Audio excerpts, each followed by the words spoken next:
జగద్గురువు లోకాలన్నింటినీ ఉద్ధరించడానికై గీతోపదేశం చేసిన శ్రీకృష్ణ పరమాత్మపై పూర్తి విశ్వాసంతో ప్రార్థన చేస్తే ఆయన ఎలా రక్షిస్తాడో మహాభారతం మనకి సవివరంగా తెలియజేస్తుంది.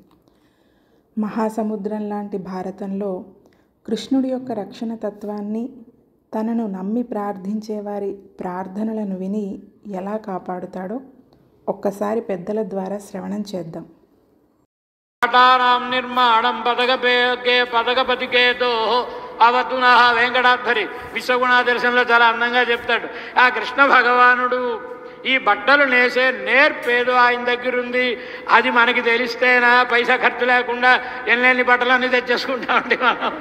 కనుక ఎంచదా బట్ట నెయ్యాలంటే మామూలు మిషన్లో వచ్చిన వస్త్రానికి చేనేత వస్త్రానికి బోళ్ళంత తేడా ఉందండి. మామూలుగా అయితే 400కి 500కి పంచా కండువా వచ్చేస్తాయి. మా సంగతి చెప్తున్నాను, మీ సంగతి కాదు. పంచా కండువా వచ్చేస్తాయండి 400-500కి.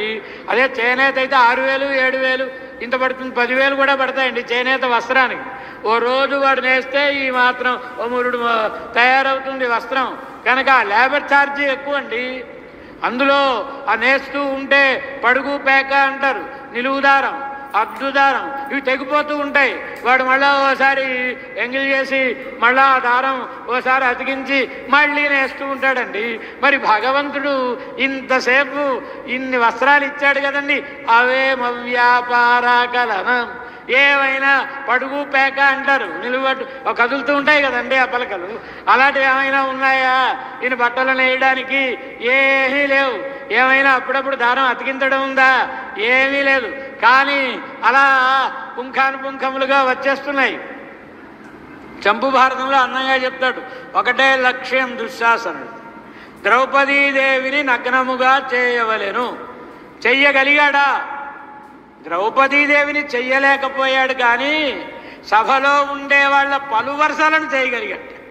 అంటే అర్థం ఏమిటి? లాగి లాగి జబ్బలు పులిసి వీడు పడిపోతే ఆ సభలో ఉండే వాళ్ళందరూ పలు వరుస కనబడేలా వెళ్ళరు. కనుక పలు వరుసను నగ్నంగా చేయగలిగాడు. పడు కనబడేలా నవ్వారని, పక్క నవ్వారని, అంతే తప్ప ఆవిడనేం చేయలేకపోయాడండి. అందహన్ సిరువన్ அரசரதம் அரசர் கிளையவன் அணியிடைய சென்று எந்த மக்கடிமை செய்யன தரியா எம்பெருமான அருளென்ன செந்தமற் குடலால் அளக்கண் ஆத்து 100 வருடம் பெண்டிரும் எய்தி நூலிழப்ப இந்திரன் சிறுவன் தேர் முன் நின்றானை తిరువల్లికేణి కండేనే. తిరుమంగయ్యారు అద్భుతంగా భగవంతుడు ఏం చేశాడట, ఆ వస్త్రాలను, ఎంత అందమైన వస్త్రాలండి, కానీ ప్రతి వస్త్రం మీద ఓ ముద్ర ఉంటుంది. గరుత్మంతుడు ముద్ర అండి.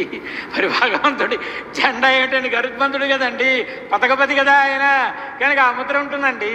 ఈ మేడల మించి కౌరవ పత్నులందరూ చూస్తున్నారు. సాధారణంగా ఏదైనా ఓ ఫంక్షన్కి వెళ్ళామనుకోండి, అందరూ ఒక్కలా చూడరు. ఆ ఫంక్షన్కి ఎవరైనా కంసాలు వచ్చాడు అనుకోండి, వాడు ఆవిడ వేసుకున్నటువంటి ఆ నెక్లెస్ చూసి, ఈ డిజైన్లో మనం ఎప్పుడూ తయారు చేయలేదే, ఈ మధ్యన ఈ డిజైన్ దిగినట్టు లేదే, ఎవరు చేశారు చెప్పమా ఈ బంగారు నగ అని వాడి దృష్టి ఎంతసేపు ఆ బంగారు నగ మీదే ఉంటుంది. దానికే ఎవరైనా బట్టలు నేసేవాడు వచ్చాడు అనుకోండి, ఈ వస్త్రం ఇంత సన్నగా నేసాడు, ఎవరు నేసాడా అని దాని పరితనాన్ని గురించే చూస్తూ ఉంటాడండి. ఎవరు ఒక్కొక్కటి చూస్తూ ఉంటారు వాళ్ళ సంస్కారాలను బట్టి. అలా ఇప్పుడు ఈ కౌరవ పత్నులందరూ వాళ్ళ దృష్టి అంతా ద్రౌపది మీద లేదు, దుశ్శాసనుడి మీద లేదు. లేటెస్ట్ డిజైన్ల చీరలు వస్తున్నాయి కదండి. చందనా లేదు, బొమ్మనా లేదు, ఎక్కడా లేదు. ఈ కొత్త డిజైన్లు అన్నీ దిగుతున్నాయి. చూసావే ఆ చీర మనం ఎప్పుడైనా చూసామా? ఆహా, చూడలేదే. మన చీర ఉంది, ఆఫ్టర్ ఆల్ 25,000 ఇది. కానీ మరి ఈ చీర నచ్చదండి. ఆ బొమ్మకు కట్టిన 500 చీర అయినా ఆ చీరే నచ్చుతుంది.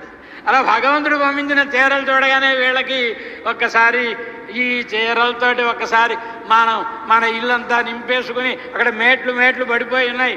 మన దుశ్శాసనుడి వీర విహారానికి ఈ బట్టల మూటలు అడ్డంగా ఉన్నాయి కనుక దాసీలను పంపించి ఆ మూటలన్నీ మేడల మీదకి తెప్పించుకుని వార్డ్రోబుల్లో ఉన్న కాస్ట్లీయెస్ట్ చీరలన్నీ కిటికీలోంచి కింద పారేసి, మరి వార్డ్రోబులు ఖాళీ లేవు కదా, ఈ చీరలతోటి వార్డ్రోబులు నింపేసుకుని ఆఖరికి వాళ్ళు కూడా ఆ చీరలే కట్టుకుని, ఇంకా మిగిలిపోతే పనివాళ్ళు కూడా ఆ చీరలే కట్టుకుని, చీర కట్టుకుంటే ప్రయోజనం లేదు, పట్టు చీర కొనుక్కుంటే ప్రయోజనం లేదు, ఫంక్షన్ రావాలి, ఆ ఫంక్షన్లో 10 మంది చూడాలి, ఎక్కడ కొన్నావమ్మా అని అడగాలి, అప్పటికాని తృప్తి ఉండదు.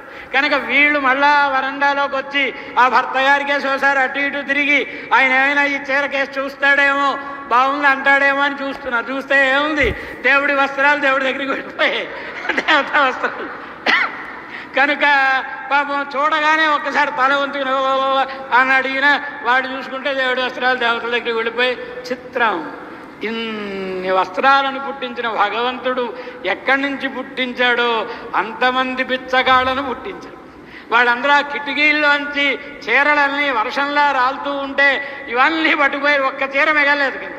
పని కిందికి పంపించి మళ్ళీ ఆ పాత చీర తెప్పించుకుని కట్టుకుందామంటే లేదు. ఈ మాట తిరుమంగయ్య ఆళ్వార్లు చాలా అందంగా చెప్తారండి. ఏమంటారు?